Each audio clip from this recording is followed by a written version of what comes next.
I guess I thought I would start today with Dave Mortensen's challenge to say, well, what got you into how did you make the Grand Canyon your own? And I went, my first time to the Grand Canyon was when I was 20. I just finished hiking the Appalachian Trail with my Swedish girlfriend. And we hitchhiked out west and drove into the park on a tour bus filled with Australian Girl Scouts. That trip for me, I had taken off a year from college, to really find myself, all those youthful things. And it's not at all surprising that the end run of all of that was to come to the Grand Canyon. I felt this incredible lure, this incredible magnetism to come.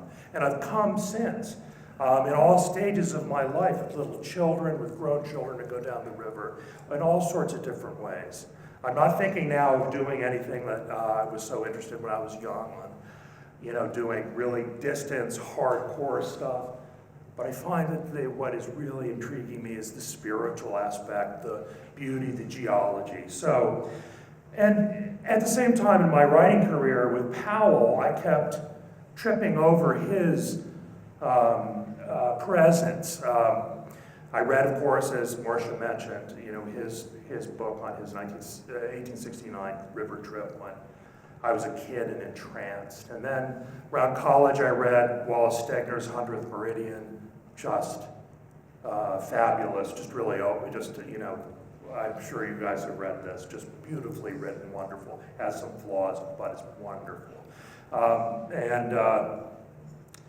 Edward Abbey was in my back pocket, as was Colin Fletcher. I mean, these were kind of gods to me. And I went down a river, organized a river in Arctic that nobody had ever done, and really kind of was thinking a lot through Powell's eyes of what a first run of a descent, and it was in no way what he went through, but there were some similarities in terms of the dynamics on our trip, in terms of all sorts of things. And my work at the Smithsonian, I tripped over a lot of his anthropological records and a lot of his collections and all that. And so finally, it came to a time when I thought it would be really good to write about him. But you'll notice that the title of my book, it's not a biography, it's not a life. The title is The Grand Canyon, right? And there's a lot more to Powell than just the Grand Canyon. But the Grand Canyon is so essential to understanding who Powell is. And the Grand Canyon is so just in part of it. So I came up, and I don't know if it's a good title or not. It kind of teases the Grand Canyon, what it can be, what it promises, what is that, right? And that's what I really wanted to get into with Powell, his impact and the effect on that. So without further ado, I'll talk a little.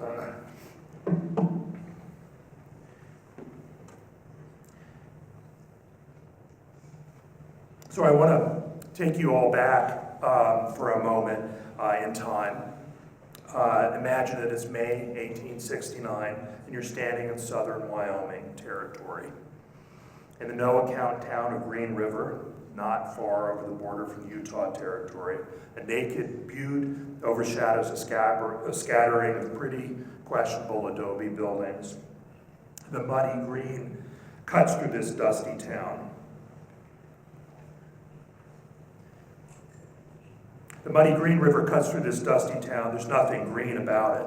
A railroad trestle bridge crosses it. You are literally in the middle of nowhere. On a spit of sand and gravel, with a few willow trees a mile downstream of the town, a large pile of supplies are piled up near 4 narrow rowboats. Moving about them are 10 men. Most wear their hair long and greasy.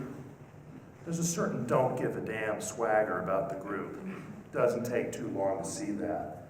Their eyes are bloodshot, most of them, from 2 weeks of drinking the town's cheap local whiskey, known as 40 Rod. One of the definitions of that name is that comes from the observation that after drinking it, you couldn't walk for more than 200 yards without falling over. If you listen to what they were talking to each other around the bonfires as they were getting ready for their trip, there are two tall tales, boastfully told, and yet there's often truth to these stories. These men all bear the marks of hard lives on the frontier, scars from Indian arrows and 2 close encounters with grizzly bears. They've survived starvation, falls, near drownings, mule kicks. Not exactly the kind of men one would think of choosing to undergo one of the toughest expeditions in American history, rowing down the Green and Colorado rivers through some of the most inhospitable land, including the Grand Canyon. Or maybe, in a peculiar way, they are perfect for this trip.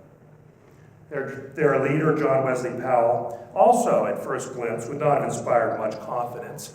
He's only 5'6", 5 feet 6 inches tall. His beard hides the grimace that often made his face seem severe, caused by near constant neuralgia from losing his right arm during the Battle of the Shiloh, his forearm. But if you walked up to him, you would see an extraordinary flash in his gray eyes, and his left hand would grip you with iron force. This man, you would soon learn, was tough as nails. After the Civil War ended in 1865, the nation got back to business, and much of that would focus on developing the American West. All of continental America had been generally explored by that time by white Europeans, with one notable exception: a 100 by 300 mile piece of geography that lay within the Colorado Plateau, the second highest in the world, second only to one in Tibet. This is the land we all know and love so well. Includes Bryson, Zion, Capitol Reefs, and of course, the Grand. It's a tangled landscape, as we all know too, transected by deep chasms that make exploration particularly difficult. Powell decided to finish what Lewis and Clark had started some 70 years before. What Powell did not know was staggering. They had no idea the course of the Colorado River. Did it meander all over the map? Or was it short and peppered with huge expedition-ending falls? The latest intelligence from Native Americans in the area was that the river disappeared at times for miles underground, and that there were fearsome cataclysms of water. Would there be places, they wondered, where the sheer rock walls met the water and afforded no opportunity to pull ashore? They packed 10 months of provisions. Interestingly enough, they included barrels of nails and some hammers to build a cabin to overwinter when the river froze. Needless to say, ice would be the least of their problems. They did know, apologies for this really crappy map, but it gives you a sense of the heart in their Colorado Plateau. And the rivers, it's all like a beating heart. The rivers like arteries.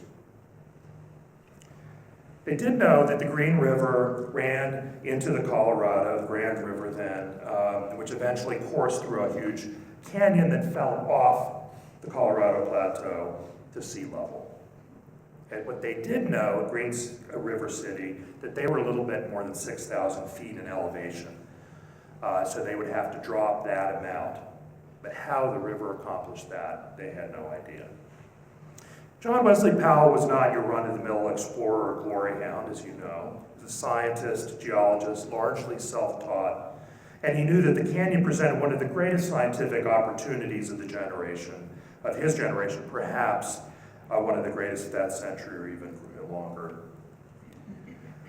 Geologists had largely been limited to studying stream cuts and the like, not much more than a few feet of exposed rock and sediments. The canyons in the Colorado Plateau would provide exposed wall faces more than a mile high, revealing many millions of years in Earth history.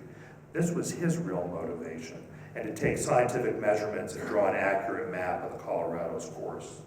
He would be like a kid in a candy store, but a candy store that would nearly kill him. When the eastbound Continental Railroad crossed the Green River in 1868 at Green River City, Powell saw his opportunity. With the railroads, he could bring in boats of his own choosing, built in boatyards, not on the banks of the river. He picked Whitehall's, He picked Whitehall's narrow rowboats built in Chicago, a lot for police work and to ferry supplies out to ships in New York Harbor too. No one then, of course, knew much about running whitewater. Nobody knew about the science of it. And these boats kind of intellectually made sense. But in practice, they were close to disastrous. They were designed to cut through the waves of Great Lakes in New York Harbor. They ran fast and straight. But river whitewater is a different beast altogether, as we know, and requires negotiating, thrashing rock gardens with boats capable of quick pivoting. Furthermore, they rode with their backs downstream. Only later would it occur to river runners to face downstream. And they didn't even begin with a steering or rudder in the stern.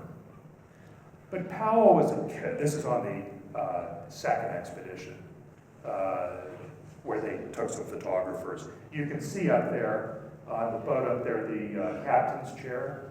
They bolted that to the deck, and Powell would sit on it, and they would tie Powell down during some of the worst rapids in the chair. You can imagine him sitting up in that. That was for the second, 1871, 1872. But Powell was a careful, shrewd man, a planner, much of that coming from his Civil War experience as an artillery commander.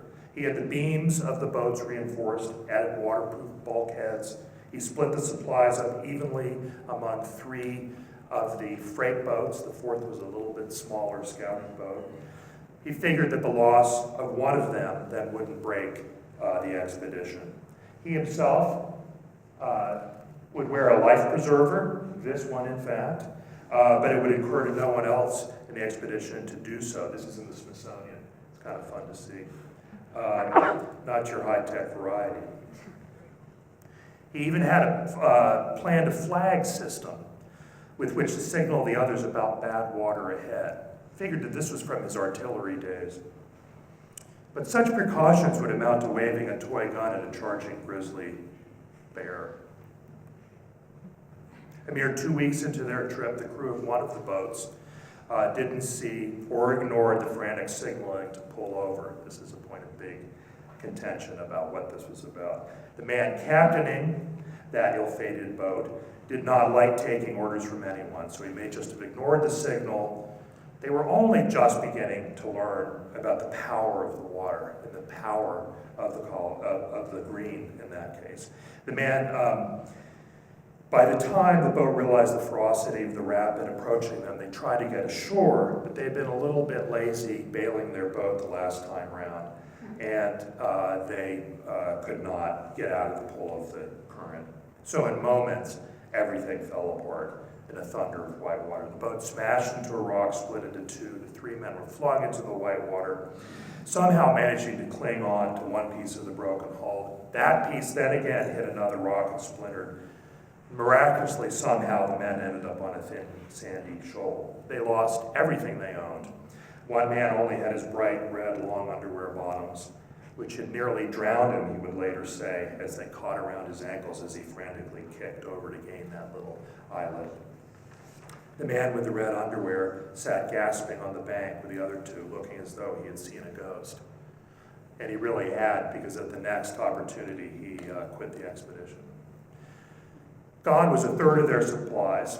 Although Powell had planned for this possibility, the safety margin had just been cut to razor thinness. One more catastrophe would doom the expedition, possibly, could cost them their lives. They hadn't even hit the big water yet. And in the daily grind of portaging and lining the boats, hard physical work it is. Wore out backs and spirits. They were buffeted again and again by accidents. The cook tripped into the water and lost their baking soda. A simple act, but that resulted in them eating unleavened bread and just kind of pretty disgusting balls of baked flour for the rest of their trip. In another incident, they settled at noonday above a set of rapids on a thin beach nestling up against steep cliffs. The cook lit a fire to boil coffee. A gust of wind picked up. Embers that lit an eternity's worth of dry brush and driftwood, and the bushes that clung to the meager soil. It roared into conflagration and caught them all flat-footed. They jumped into their boats, some with their clothes and beards on fire. They tumbled backwards and forwards, spinning and shouting through the rapid. When they all somehow managed to gather below the falls, one man had a hole burned out of the seat of his pants, while another had his eyebrows and beard singed off. The men got to laughing about his ghost-like appearance, and George Bradley soon joined in too, and they couldn't stop for a full hour.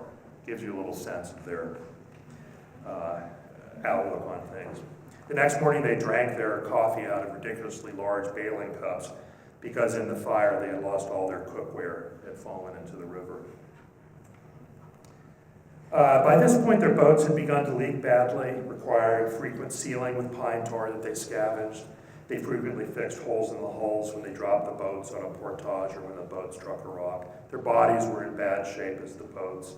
Everybody bore a list of aggravations.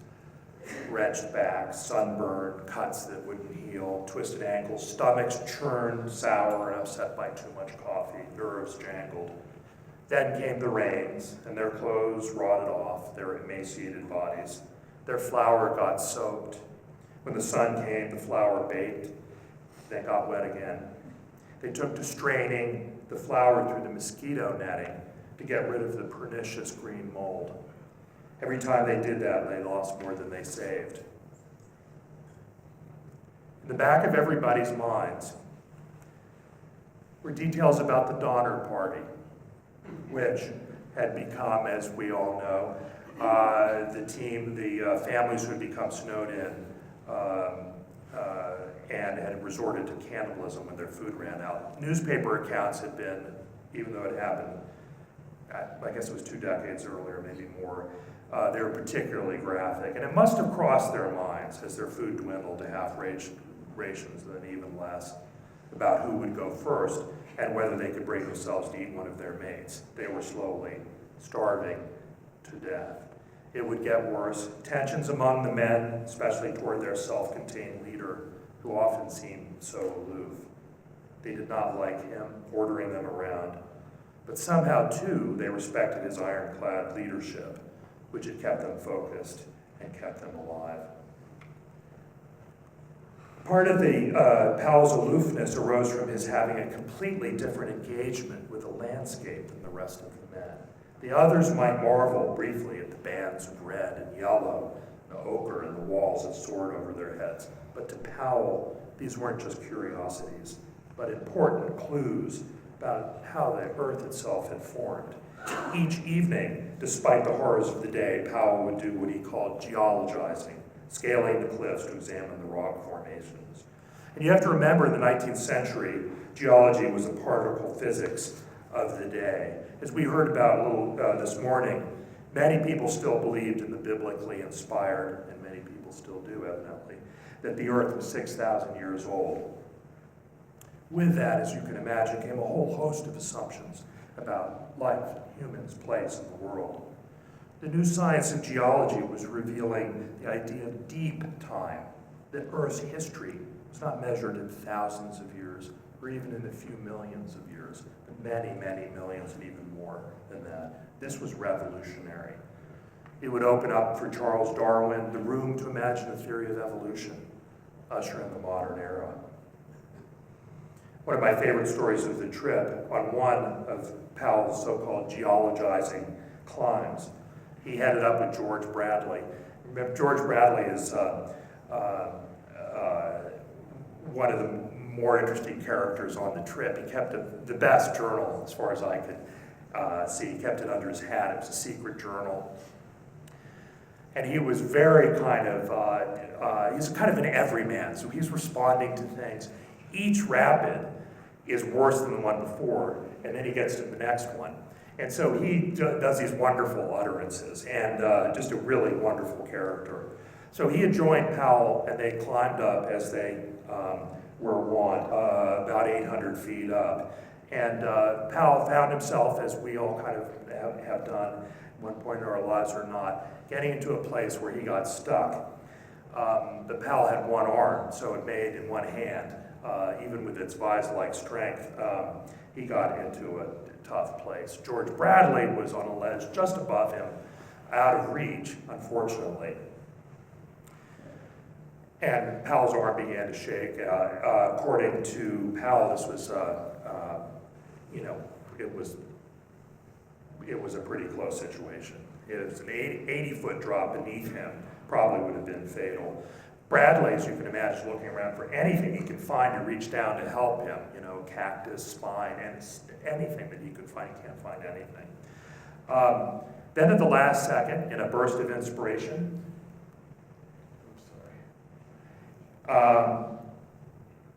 then the last second, in a burst of timely inspiration, Bradley rips off his long underwear, tosses it over them, dangles it behind Powell's head, and Powell lets go and falls back into space, grabs Bradley's disgusting long underwear, which I imagine stretches, swings, and is swung to the side, and is saved.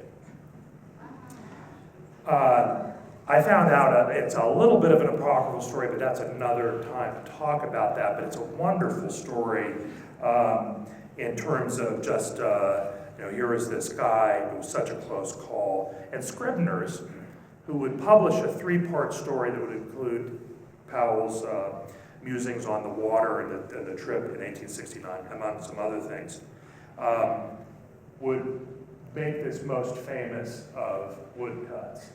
And it's always tickled me to look up and realize in these Victorian times that Bradley up there had certainly got rid of his long underwear, but he still seems to be wearing pants. So modesty,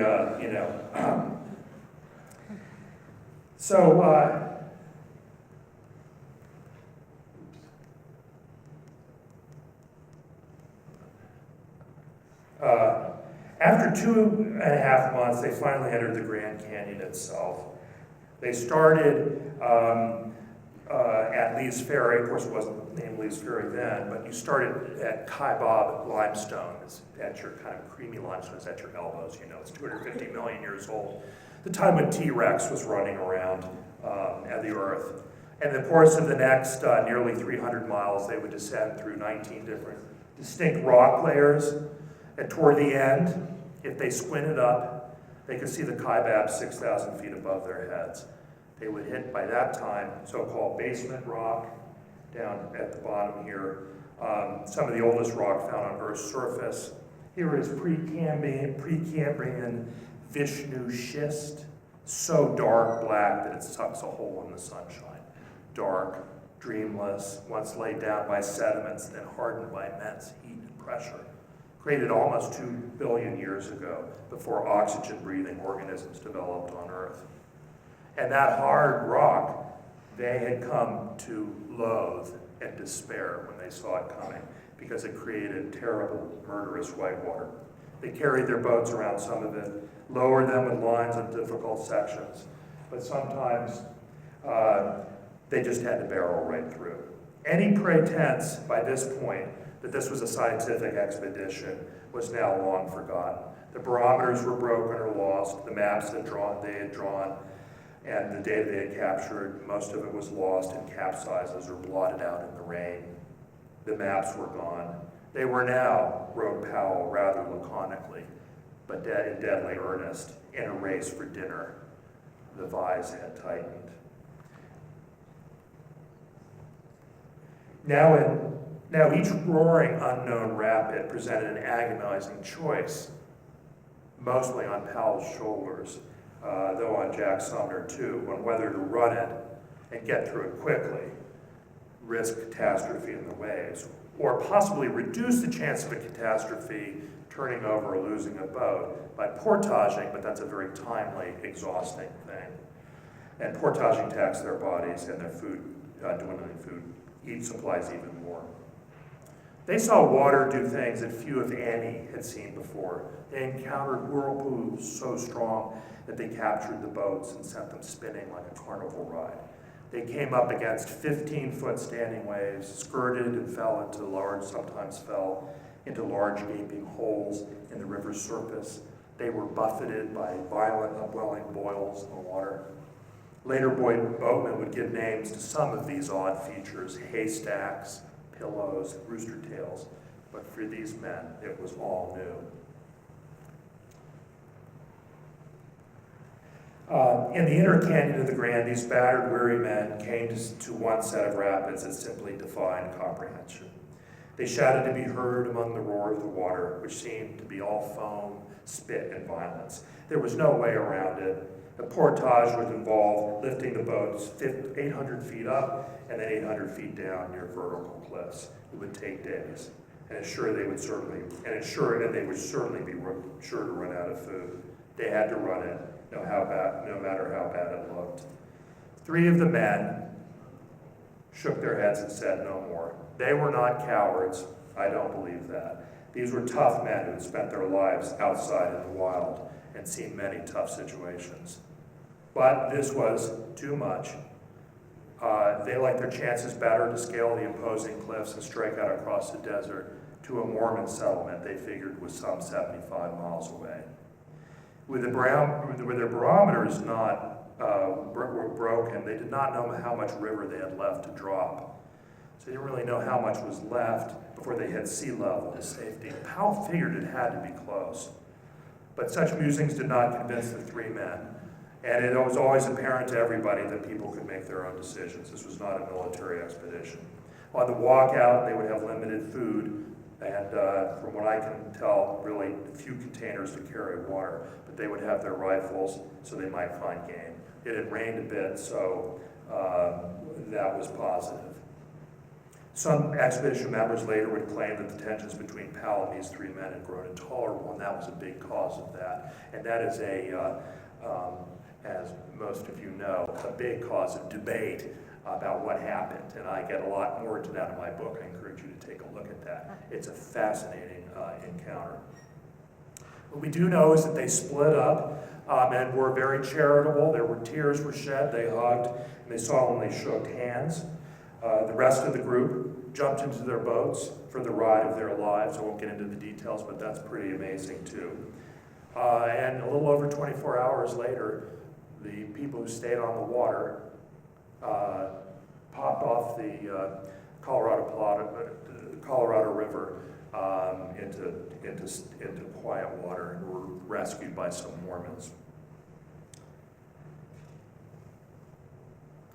When Powell later, and I think it was Richard who said, I can't remember who it was, it's so tricky to read so many of the journals because some were kept on the river, some were written later. Powell's mostly on the good stuff was written later in retrospect, and this is one of them.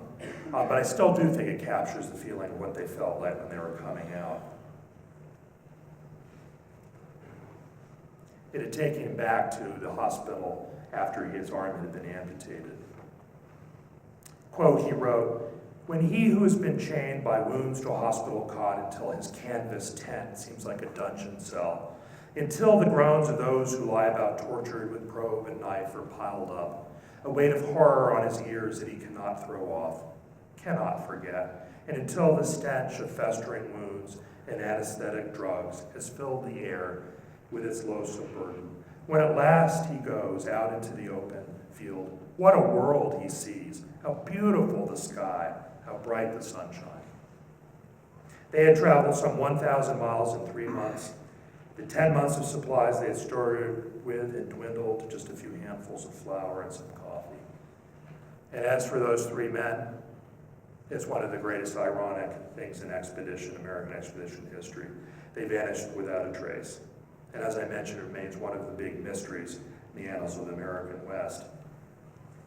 The leading theory, of course, is that they had a violent encounter with Indians in the desert, but also theories circulate that Mormons were involved, mistaking them for federal marshals attempting to arrest some Mormon fugitives. A year later, when Powell inquired, a Paiute chief admitted to the murders to Powell, but there remains still to this day no conclusive evidence of what happened, no remains, none of their guns, their pocket watches. But of course, the greatest irony stays that had they stayed on the river for another day, they would still be alive. Afterwards, Powell became an instant hero, but in reality, I submit, he felt that the expedition was a failure. Sure, they had made it out alive. They had lost all their carefully drawn maps, as I mentioned, notes, everything. of the science. So what did he do? He set out to do it right again. So they launched another expedition in 1871 and 1872. It's much less exciting story. There were close calls too, and they had to end it quite early. But they finished up valuable surveying work so they could make a map, and that started everything for Powell. So as I researched my book on Powell, I reflected on how that 1869 river experience had affected him. You know as well as I do that the Grand Canyon transforms everyone who comes in contact with it. I was going down the river on a trip a couple years ago, and one of my guides, Bruce Quayle, I don't know if you guys know him, wonderful man in his 60s, been down the river more than 170 times. I don't know what the record is, but I suspect that's close, since he was a little boy. I said, Bruce, why do you keep doing this? You know, I mean, this is really great. That's a lot of times. And what keeps drawing you back? And he said, because I've seen people who decide to get divorced, change their careers and their lives, and do, you know, he goes on. But it's true. And I began to think about that because the river had begun to change me in all sorts of ways, like the Grand Canyon had. And I was reflecting that we spend so much time on the river, thinking about that river trip, and Powell and his actions. Let's face it, was he a real asshole? Was he imperious? Well, good arguments on that. Was he a good decision maker? Yes and no. Was it a pretty difficult situation? Yes. But we very rarely ask the question, how was he transformed? And I think therein, that very question, I think the effects of his trip going down there are worth looking at for a minute. I'll take you through that because they have ramifications for all of us to this day.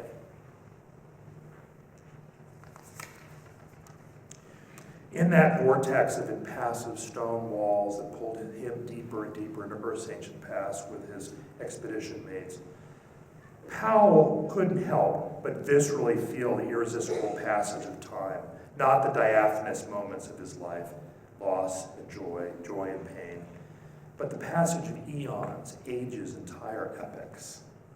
Powell, of course, would not be the first to feel the cold realization of humanity's relative new coming to Earth's history. Few others would experience as strongly as he did that summer of 1869. It would force him into reflecting in powerful new ways about the relationship of humans in the natural world. Just give you one example. Think about what Powell saw on the green when they crossed the Pennsylvania and Morgan Formation south of Steamboat Rock. Here there are eye-catching alternations of gray limestone and orange-red sandstone. It's beautiful, yes. But for Powell, what that said bespoke of titanic battles between ocean and land. Some 300 million years ago before, as scientists today reckon it, a vast, shallow sea covered the still-forming North American continent. And that ocean began to recede. And when the inland sea thrived, calcium-rich skeletal fragments of uncountable marine organisms would drop, sink. Shells, corals, algae sink to the bottom, forming a layer eventually compacted into limestone. As that sea receded, terrestrial sand and debris spread over the calcium layer themselves, duly forming sandstones. As the sea washed in, then out, then in, then out again, it left alternations of strata that is evidence of multiple beachheads in the struggle of seawater and land.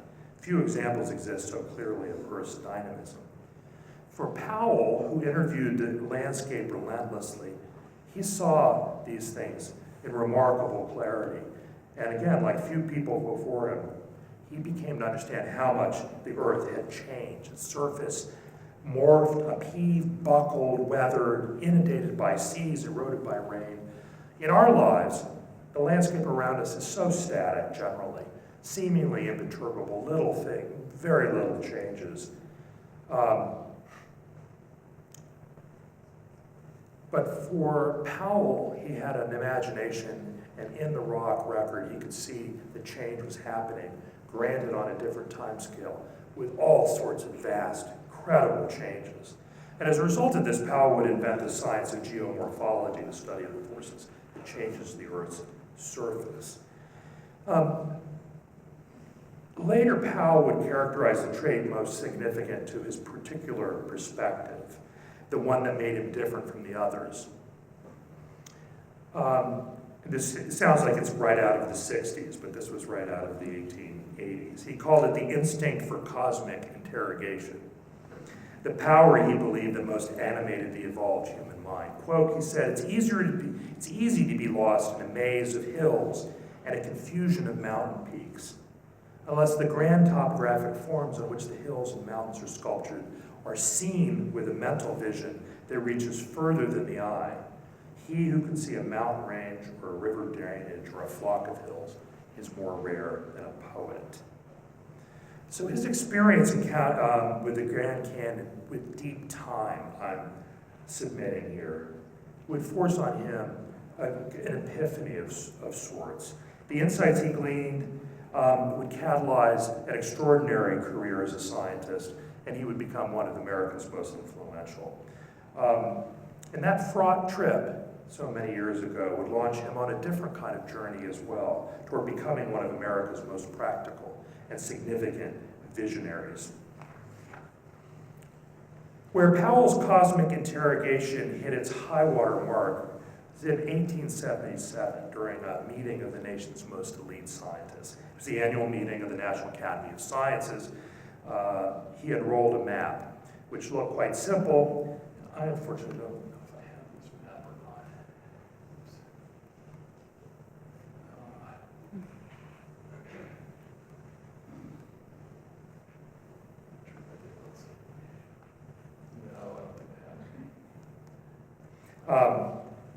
The map showed continental United States with a line drawn that bisected the nation longitudinally, north and south, from Texas running north through Oklahoma, Nebraska, and the Dakotas up to Mexico, generally following the 100th meridian. It's the title of Stegner's book. The line was an isohyet in technical terms. It's a rain line. He had picked the rain line to be 20 inches, so that everything generally east of that line got 20 more inches of rain a year. Everything to the west, with some exceptions, generally got 20 inches of rain or less a year, right? Why is 20 inches significant? That's because that's what you need for conventional agriculture without irrigation. The nation at that point was in the midst of developing the West. To many eyes glazed with thoughts of America's grand manifest destiny, the West appeared an unlimited Eden. Powell, with this map, put up his hand and said, stop, wait a minute, we got to think about this, guys. With this map, Powell forced upon scientists a completely new way of looking at the United States, one not defined by political boundaries, but by climate. It was as provocative in its day as were the NASA photos of the fragile orb of Earth in the 1960s. As a result of this new thinking, he would conclude in his subsequent and groundbreaking Arid Lands report that traditional means of developing the land would not work in the West. His conclusions amounted to a frontal assault on the land-grant agricultural system, still rooted in the 1862 Homestead Act stipulation that any American could have 160 acres of land from the federal government if they could prove that they could live on it and make it productive. While that system might work well in Wisconsin or Illinois, Powell argued, the arid West could support nothing like that. The Americans flocking into the dry lands beyond the 100th meridian might see a few good years of mild weather, but would ultimately see their dreams dashed by spindly crops, heartbreak, and bankruptcy. Instead, he insisted that a new overriding plan for developing the nation was necessary, one that took into account the nation's aridity and ensured its long run, its success in the long term. Homesteads in the West, he argued, needed to be much larger. He wanted to keep water in watersheds, wanted to keep control of water in local hands, keep big government out, avoid costly litigation over water rights, and prevent monopolies from developing, particularly in water. This was a guy who had bled for keeping the Union together, and he really felt democracy was on the line if we weren't paying attention. In one fell swoop, he had challenged the this Jeffersonian concept of the notion that small farms, yeoman farmers, the sweat of the earth, would stretch from sea to shining sea across the continent. Powell said, well, we have to rethink that. He opened the door to thinking about America in entirely new terms. This frighteningly practical man, had challenged core understandings of the American identity. He did not disagree with success, with American exceptionalism, with progress. But he argued that the nation should take into account consideration of the physical characteristics of the land, its climate and resources as it developed the West. The land itself, he said, should have a say in the matter, and thus began a conversation that goes on to this day.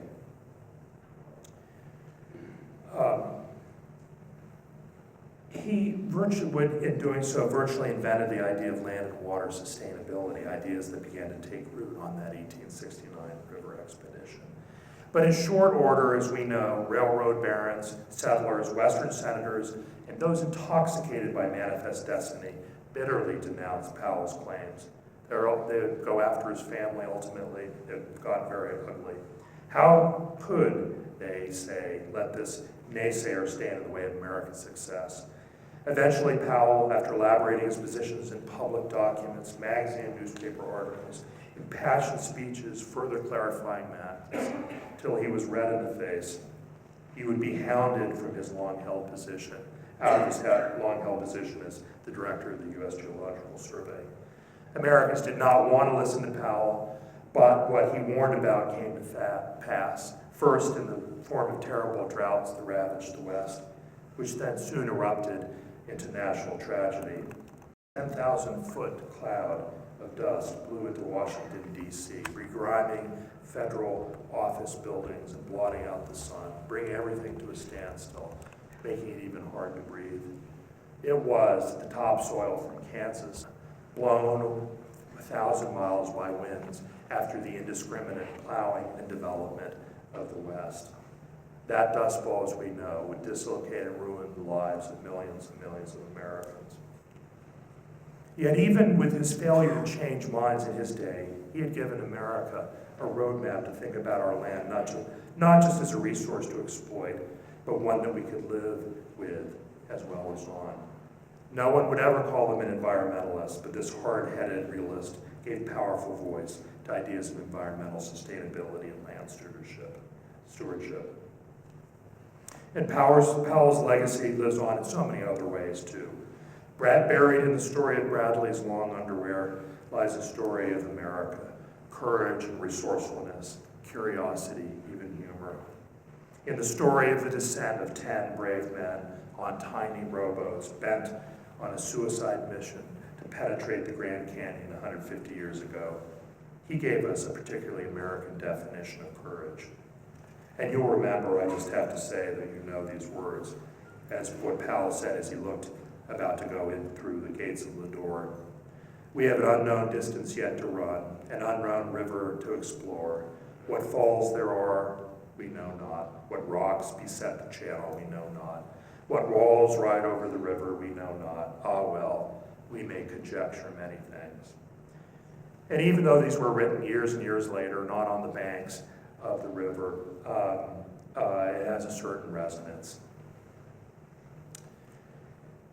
And as we consider today the ravages of global warming, I will just add, Powell's admonitions to become ecological stewards make even more urgent sense, even more than he anticipated is now on the line. Not just our democracy, but life on Earth. Thank you.